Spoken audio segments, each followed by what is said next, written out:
ఏదో మాట్లాడాలన్నారు, చెప్పండి. నీ కోపం నీ పల్లవి దూరం అవటం మీద, లేదంటే దేవుడి మీద? నా పల్లవి నాకు దూరం చేసిన దేవుడి మీద. అదే పల్లవిని నీ జీవితంలోకి ఇచ్చింది కూడా ఆ దేవుడే కదా? ఇచ్చాడు, కానీ ఇచ్చినట్టే ఇచ్చి తీసుకెళ్ళిపోయాడు. ఇక్కడ నా గుండె పగిలిపోయేంత బాధని, అక్కడ నా పల్లవికి ఆత్మశాంతిని లేకుండా చేశాడు. నిండు నూరేళ్లు బతకాల్సిన భార్యని నూరేళ్లు నిండిపోయేలా చేసిన వాడి మీద కోపం రాకుండా ఎలా ఉంటుంది? ఇచ్చే హక్కు ఆయనకుంది, తీసుకెళ్లే అధికారం ఆయనకుంది. ఏంటి? ఇచ్చే హక్కు అధికారమా? పెళ్ళయ్యి ఏడా తిరగకుండానే నిండు గర్భిణిగా ఉన్న నా భార్యని తీసుకెళ్ళిపోయాడు. కోటి కళ్ళ కన్న మా భవిష్యత్తుని కన్నీళ్లుగా మార్చేశాడు. సంతోషాన్ని ఇచ్చేవాణ్ణి దేవుడు అంటారు, నరకంలో పడేసేవాణ్ణి రాక్షసుడు అంటారు. మీ దేవుణ్ణి ఏమని పిలవాలో చెప్పు. ఆ పరమేశ్వరుడు ఏది చేసినా లోక కళ్యాణం కోసమే, ప్రతిదీ మీ మంచి కోసమే, మీ సంతోషం కోసమే. ప్రాణానికి ప్రాణమైన వాళ్ళని దూరం చేసి బాధ పెట్టడం, మంచి చేయటం, సంతోషపెట్టడం ఎలా అవుతుంది? దైవం ఏర్పాటు చేసిన బంధాలకు తెంచే అధికారమూ ఉంది, మరో బంధాన్ని ముడివేసే అధికారమూ ఉంది. ఆ దైవం నీ జీవితంలో ఏం చేయబోతున్నాడో నేను చెప్తాను, విను. ఆ దేవుడు నా జీవితాన్ని తీసుకెళ్ళిపోయాడు. ఇంకా కొత్తగా నా జీవితానికి ఆయన చేసేదేముంది? ఈ అజ్ఞానంతోనే నువ్వు నరకంలో బతుకుతున్నా, నీకు నువ్వే శిక్ష వేసుకుని భరించలేనంత బాధని అనుభవిస్తున్నా. అందుకే నువ్వు ప్రాణమైన వాళ్ళని నీ పక్కనే ఉన్నా సరే నువ్వు గుడ్డివాడిలా ప్రవర్తిస్తున్నా, పెనవేసుకున్న బంధాలని గుర్తించలేకపోతున్నా. చూడు, ఇప్పుడు నీలో ఉన్న అజ్ఞానం ఏదో ఒకరోజు తొలగిపోతుంది. నీకోసం అలమటిస్తూ ఆరాటపడుతున్న ఆ బంధాన్ని నువ్వు గుర్తించి తెలుసుకునేసరికల్లా ఆ బంధాలే నిన్ను ద్వేషిస్తాయి.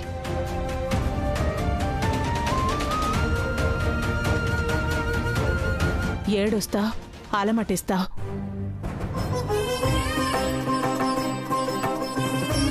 నువ్వు చెప్పినవేవి నా జీవితంలో జరగవు. అదే జరుగుతుంది. ఎందుకంటే నిన్ను ప్రాణంలా పెనవేసుకున్న బంధం నీ పక్కనే నీడలా ఉంది.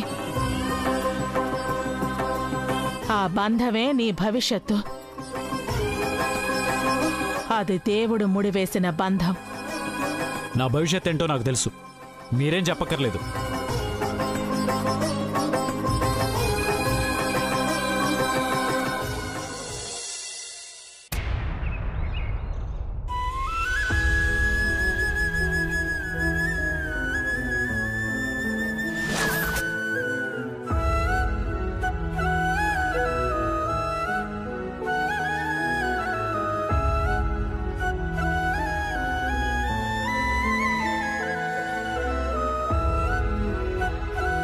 నీలో ఉన్న ఆ భయాన్ని, కంగారుని వదిలిపెట్టమని చెప్పాను కదా, మరింకా మోస్తూనే ఉన్నావే.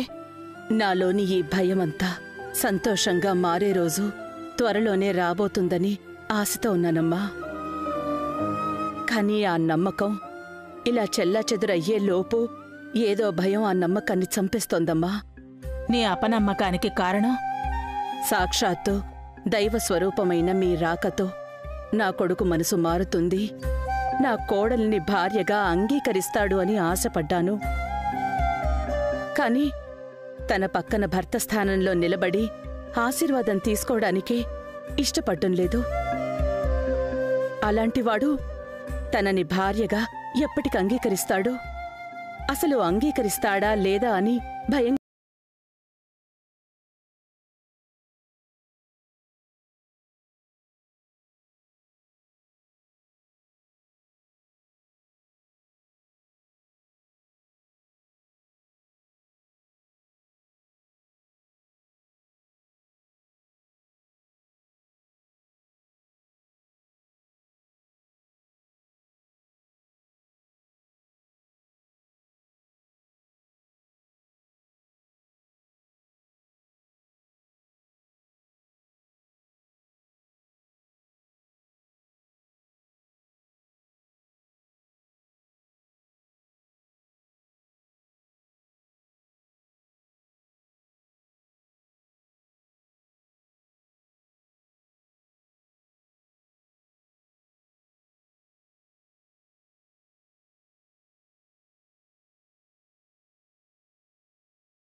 చెప్పుకోవాలి?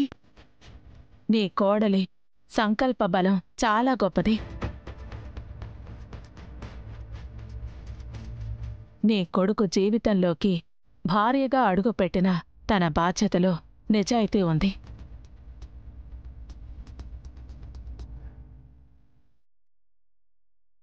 అందుకే నేను మీకు చెప్పిన విధంగా శ్రీ పూజ జరిపించండి.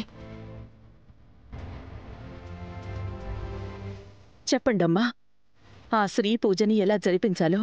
నీ కొడుకు కోడలు ఇద్దరూ ఉపవాసం ఉండి ఇద్దరూ కలిసి శ్రీదీపం పెట్టాలి. రాత్రంతా నిద్రపోకుండా జాగారం చెయ్యాలి. దీపం కొండెక్కకుండా జాగ్రత్తగా చూసుకోవాలి. అలాగే మాతా. గుర్తుపెట్టుకోండి, ఏ మాత్రం అపశృతి జరిగినా తెల్లవారకుండా దీపం కొండెక్కినా మీరు కోరుకున్న పూజా ఫలం దక్కదు. పైగా అరిష్టం కూడా. లేదు తల్లి, అలా జరగనివ్వం. వెళ్ళి పూజా ఏర్పాట్లు చేయండి. అలాగే మాతా. పదరాధిక.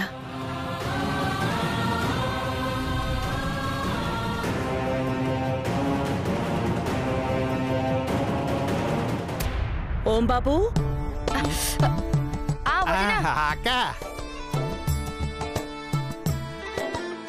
శ్రీదీపం పూజ కోసం ఏర్పాటు చేయమని మాతా అమృతేశ్వరి గారు చెప్పారు.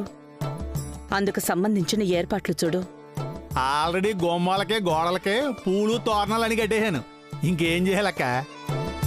కొంప తీసి పూజ చేయడానికి మంత్రాలుగా నేర్చుకోవాలండి నేను. రేయ్, నీకసలు బొత్తిగా బుర్ర లేకుండా పోతోంది. లేకపోవటం అంటే అసలు లేదు కదా. అదేదో గొప్ప లక్షణం అన్నట్టు ఏడ్సావులే గాని పూజ కోసం ఏర్పాట్లంటే పూజ సామాగ్రి అని. ఓ మై భగవంతుడు, ఇంత చిన్న మొక్కలో అంత గొప్ప అర్థం ఉందా? 108 ప్రమిదలకి దీపాలు వెలిగించాలట. నూనె తీసుకునిరా. అలాగే అక్క. వంకిత, నువ్వు కూడా ఏర్పాట్లు చూడు. అలాగే వదినా. అయ్యో, ముగ్గు వేయడం మర్చిపోయానే.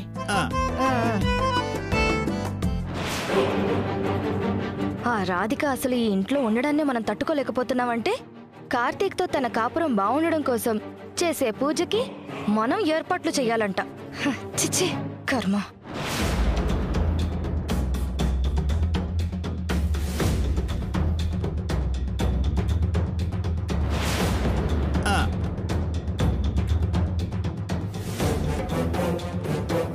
చెప్పు ఓంబాబు. వదినే వదినే, కాంచిన వదినే, ఇక్కడ కొంపలు అంటుకుపోతున్నాయి వదినే. కొంపలు అంటుకుంటే ఫైర్ స్టేషన్కి ఫోన్ చేయాలి, అంతేగాని నాకు ఫోన్ చేస్తావేంటి బుద్ధి లేకుండా? వదినోయ్, నా డైలాగులు మీరు జోక్గా తీసుకుంటే తర్వాత నీకు స్ట్రోక్ వచ్చే ప్రమాదం ఉంది వదినే. ఏం మాట్లాడుతున్నావు ఓంబాబు? అవును వదినే, అటువంటి సీరియస్ మ్యాటర్ ఇది. ఏమైంది? రాధిక కార్తీకుల మధ్య భార్యాభర్తల బంధం చింత సిగురులా సిగిరించాలని, వాళ్ళ కాపురం కూల్ డ్రింక్ లాగా కూల్గా సాగిపోవాలని మా అక్క రాధికతో పూజ చేయించేస్తుంది వదినే.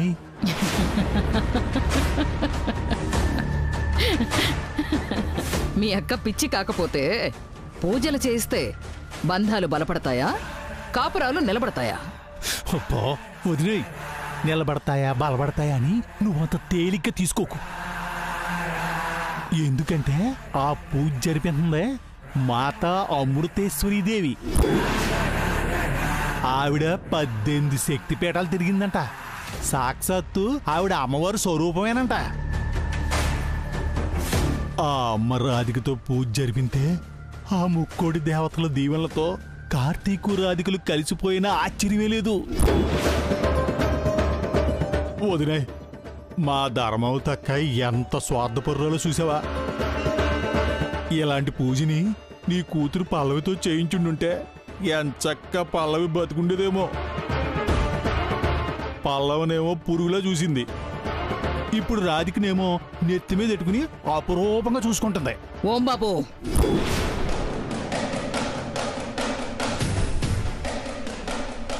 అక్కడ ఆ పూజ జరగడానికి వీల్లేదు. నేను చెప్పినట్టు చెయ్యి. ఆర్డర్ వెయ్యొదినే, నువ్వేం చేయమంటే అది చేస్తానా?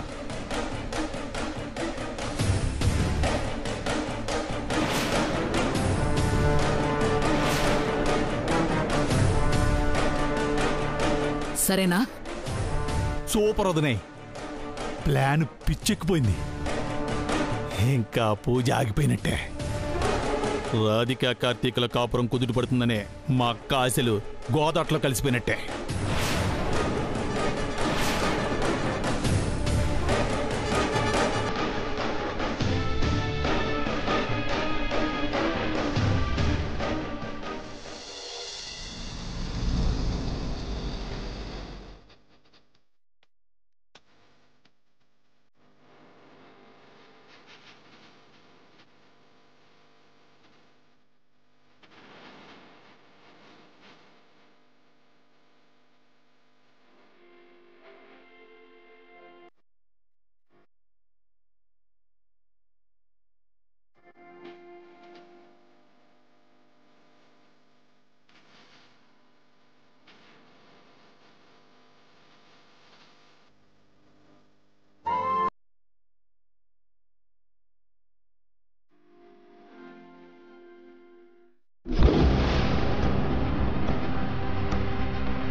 దీపాలు వెలిగిస్తే ఇంటి నిండా పొగొస్తుంది గాని కార్తీక్ మనసులో రాధిక మీద ప్రేమ పొంగుకొస్తుందా ఏంటి? సకల,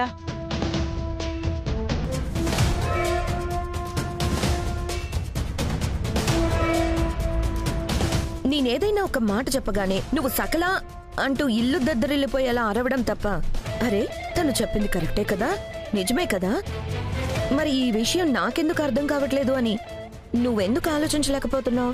ఏంటి నువ్వు చెప్పే కరెక్ట్? కార్తీక్ మనసులో రాధిక మీద ప్రేమ ఎందుకు కలగలేదో, కలగకుండా ఎందుకు ఉంది? ఎలా కలుగుతుందమ్మా? కార్తీక్ ఏమన్నా రాధికని ఇష్టపడి పెళ్లి చేసుకున్నాడా ఏంటి? భార్య స్థానం ఇవ్వడానికి నువ్వు నీ పిచ్చి నమ్మకం. పిచ్చి నమ్మకం కాదు, దేవుడి మీద నమ్మకం. సాక్షాత్తు అమ్మవారి స్వరూపమైన ఈ మాత అమృతేశ్వరి ఆశీర్వాదంతో కార్తీక్ ఖచ్చితంగా రాధికని భార్యగా అంగీకరిస్తాడు. నువ్వు భలే ఉన్నావమ్మా. సాక్షాత్తు దేవుడే దిగొచ్చి చెప్పినా కార్తీక్ మనసు మారదు. రాధికకి పెళ్ళాం స్థానం ఇవ్వడు. అలాంటిది ఈ స్వరూపాలు దీవిస్తే కార్తీక్ ఒప్పేసుకుంటాడా? So PT.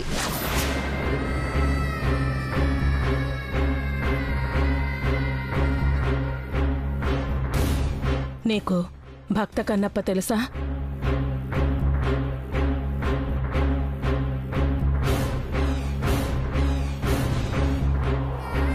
సినిమాల్లో చూడడం తప్ప డైరెక్ట్ గా పరిచయం లేదు. దేవుడు అనేవాడు లేడు అని తిట్టినవాడు చివరికి అదే దేవుడి కోసం తన నేత్రాలనే దానం చేసినవాడు. ద్వేషించిన ఏదో ఒకరోజు మార్పు రావటం, గుర్తించటం తథ్యం. అది దైవాన్నైనా భార్యనైనా. సోషల్ మీడియాలో చూసి ఇలాంటి ప్రవచనలు నేను కూడా కుప్పలు తెప్పలు చెప్తాను. సకల, నువ్వు కాసేపు మాట్లాడకుండా ఉంటావా? మనిషిని నడిపించేది నమ్మకం. ఈ పూజ ద్వారా కార్తీక్ రాధికల జీవితాలు సంతోషంగా మారతాయని నమ్మడంలో తప్పేముంది? నీ తమ్ముడి జీవితం బాగుండాలని కోరుకోవడం మానేసి నెగిటివ్గా మాట్లాడతావేంటి? నెగిటివ్గా కాదు నాన్న, నిజం తెలుసుకోమని చెప్తున్నాను. ఒక మంచి కోసం ప్రయత్నించడంలో తప్పులేదు కదా. అనుకున్నది జరిగితే అంతకంటే కావాల్సింది మరొకటి ఉండదు కదా. కానీ ఈరోజు పూజ జరిగేంత వరకు నువ్వు మాట్లాడకు. ధర్మావతి, మాత, నీ కొడుకుని పిలువు. అలాగే మాత. కార్తీక్,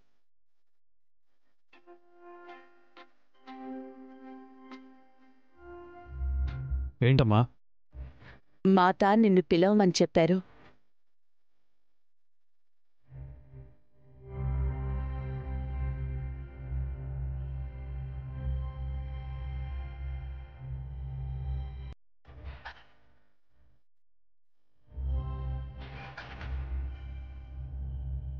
ఈ శ్రీచక్రాన్ని నువ్వు నీ భార్య ప్రమిదల్లో ఒత్తులు వేసి దీపాలు వెలిగించాలి.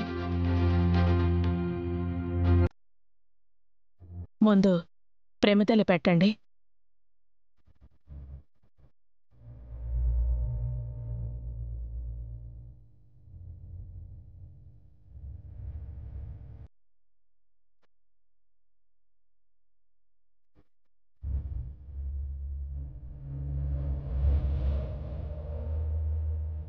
కార్తీక్, కానీ నాన్నా, మాత చెప్పినట్టు చెయ్యి.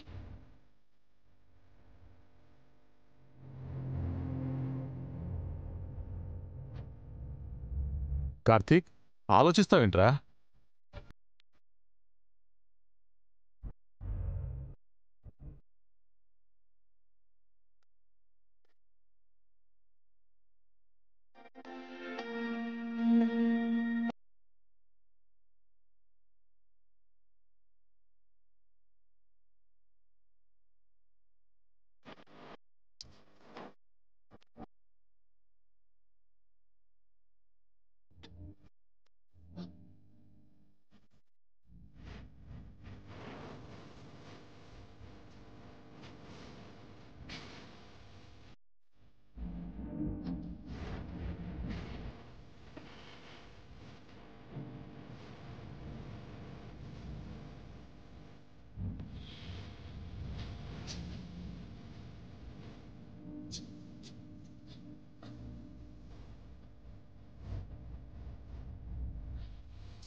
ఏం చేస్తున్నారండి? నువ్వు ఆగు. ఆ బాటిల్ ఇటివే. ఆ వాటర్ ఇటీ.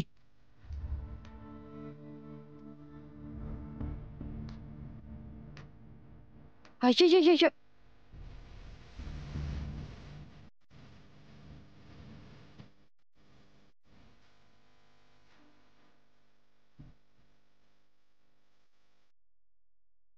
ఏం చేస్తున్నారండి? ఆగవే.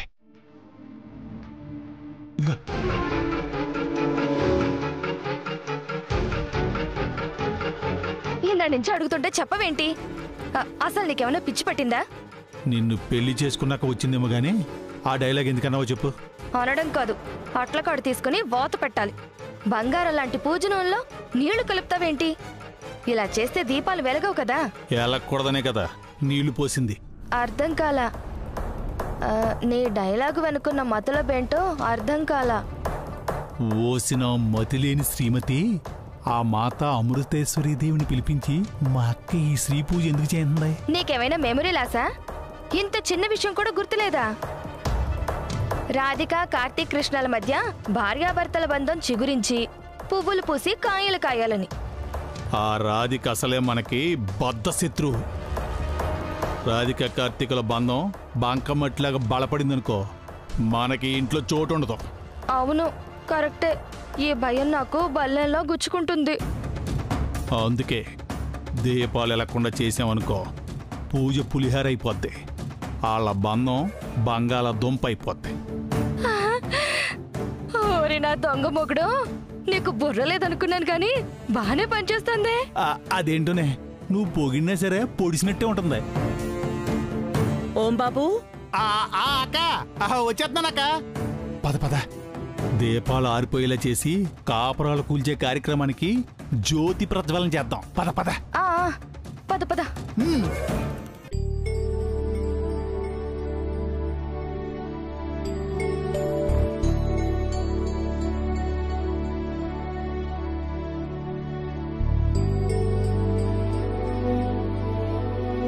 అక్క, నువ్వు చెప్పినట్టే, నువ్వు చెప్పిన తీసుకొచ్చాను.